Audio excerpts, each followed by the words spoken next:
बिस्मिल्लाहिर्रहमानिर्रहीम। अस्सलामुअलैकुम। मैं हूँ आपकी होस्ट हानी।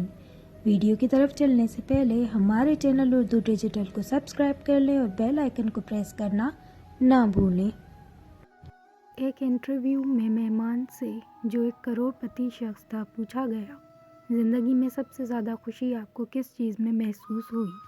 वो करोड़पति शख्स बोला, ज़िंदगी में खुशियों के 4 मरहल से गुज़रा हूँ और आखिर में मुझे हकीकी खुशी का मतलब समझ में आया।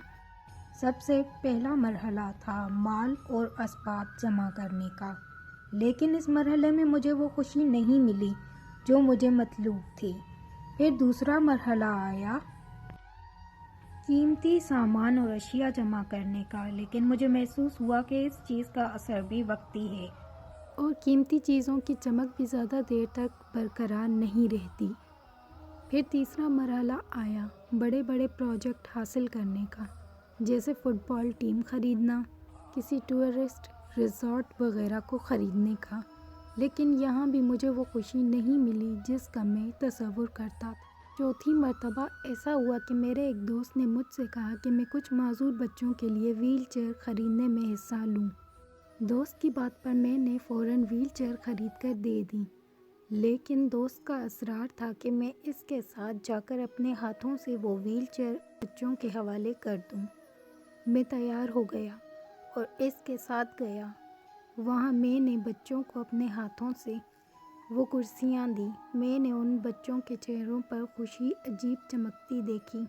मैंने देखा कि वो सब कुर्सियों पर बैठे उधर उधर घूम रहे और जी भर कर कुर्सियों के मज़े ले रहे हैं। ऐसा मालूम होता था कि वो किसी पिकनिक स्पॉट पर आए हों, लेकिन मुझे हकीकी खुशी का एहसास तब हुआ जब मैं वहाँ से जाने लगा और बच्चे में से एक ने मेरे पैर पकड़ लिए। मैंने नरमी के साथ इसे अपने पैर से छुड़ाने की कोशिश, लेकिन वो बच्चा मेरे चेहरे की तरफ बगौर देखता हुआ मेरे पैरों को मजबूती से पकड़ा रहा। मैंने झुककर इस बच्चे से पूछा, क्या आपको कुछ और चाहिए?